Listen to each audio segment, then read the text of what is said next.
Michigan, Big Rapids town. There's a man who knows the law.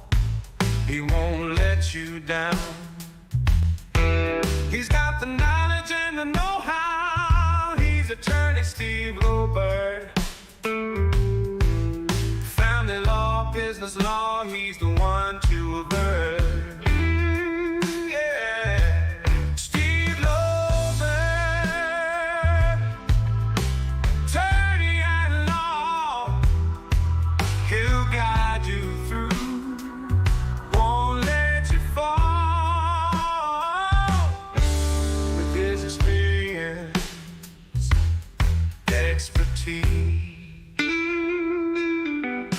Find solace, he'll bring you peace.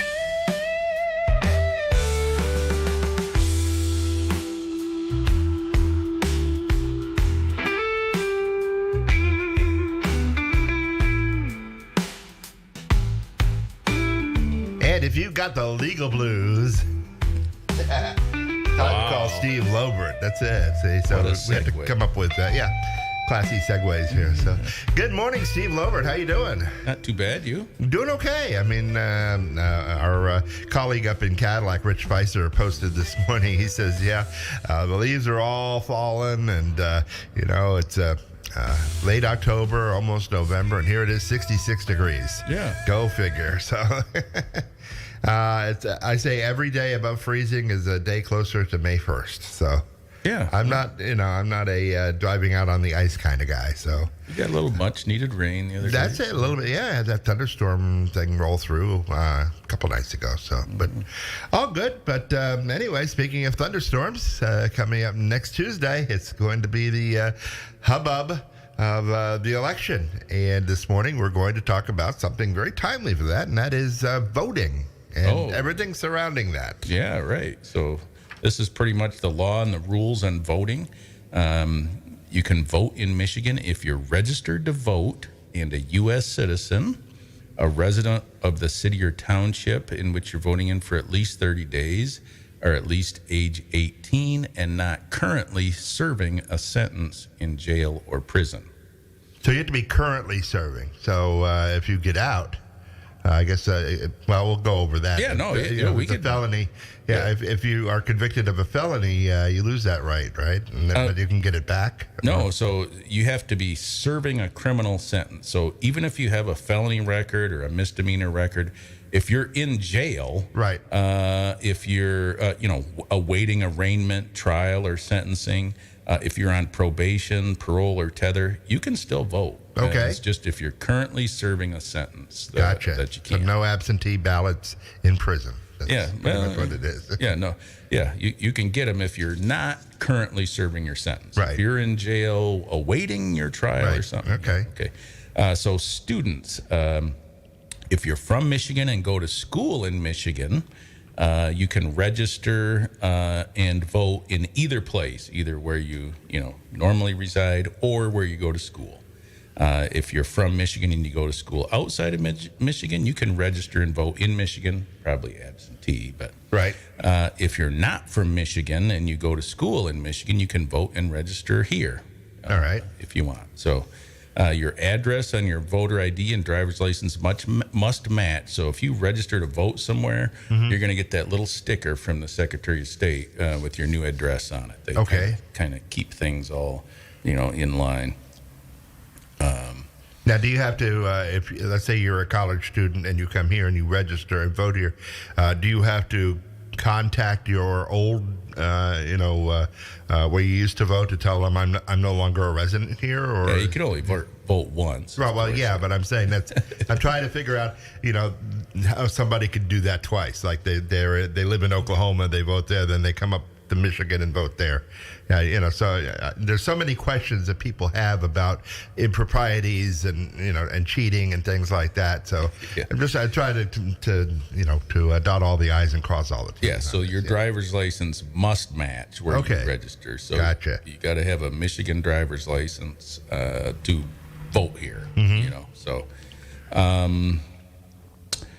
Even if you don't have stable housing, you can use an address of your street corner that you usually hang out. Oh, really? Okay. Park, shelter, Okay. someplace you stay or receive mail. So, there's Yeah, hope for you. I had a P.O. box when I first moved here, so I guess that was my official address till I decided, they had the house and said, I got a pretty decent mailbox, so I use that as my home address. So, But I think they also want to, if you have a P.O. box, they want the Secretary of State wants your permanent address as well.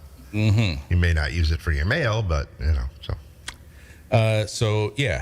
And you must register to vote at the address where you live within that precinct. You can check with your city or township to see if you're registered there.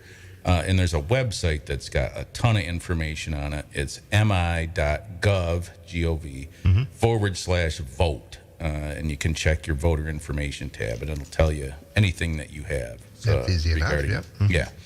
So if you register greater than 14 days before the election, you can register at the Secretary of State, City, Township, or County Clerk, an Armed Forces Recruitment Center, a voting recruitment type, party or something.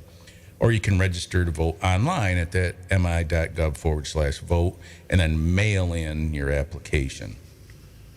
The thing is if you register to vote other than at the township or city clerk where you plan to vote, within 14 days of the election, so less than 14 days, you need to bring that receipt showing you're registered. Okay. Otherwise, it's really not valid. You have to have proof of residency. So when you go to vote, you better have some proof of residency, and you might be able to vote with a provisional ballot. It won't be counted unless you verify that residency with the township or city clerk. So you can register up to 8 o'clock p.m. on Election Day at the city or township clerk office. So if it's less than 14 days before the election, so what we're talking about right now, do it at the place where you will be voting. Right. You have to provide proof of residency, usually a driver's license or a state ID, but it can be a utility bill, bank statement, paycheck, government check, or document showing that that's where you reside. Okay. If you don't have photo ID, you will still be able to vote and sign an affidavit and provide proof of residency. So that's the utility bill or whatever. Right. But if you registered somewhere other than at your county clerk, and you did not provide your driver's license or social security number, you will be required to. Absentee ballots should have been mailed by now at least 2 weeks before the election. You can turn them in on Election Day at the drop box. You can call the county or not the county, the township or city clerk. They can come pick it up at your house. You got to call them before this Friday at 5 o'clock, the Friday before the election. Yeah. You're allowed to have an immediate family member or a member of your household drop it off at the polling place too. So they can turn it in the day of the election or whatever. Overseas military, it has to be postmarked as of Election Day and received within 6 days to be counted.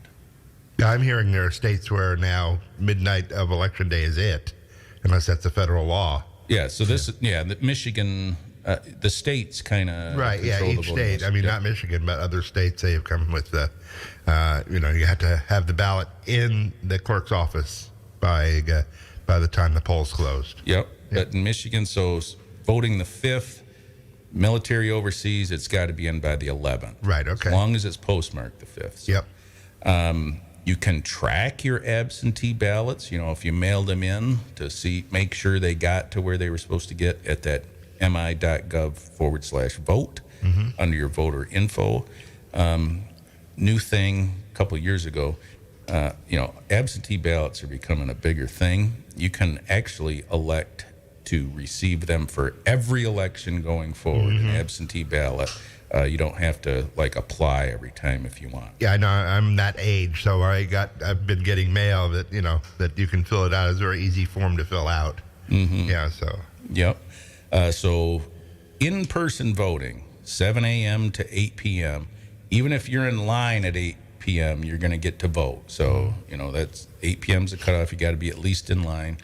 At your polling place where you're registered. Again, you can check to see where you're registered at mi.gov/vote.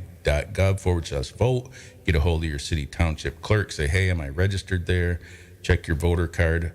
Or there's a nonpartisan phone number, 866-OUR-VOTE.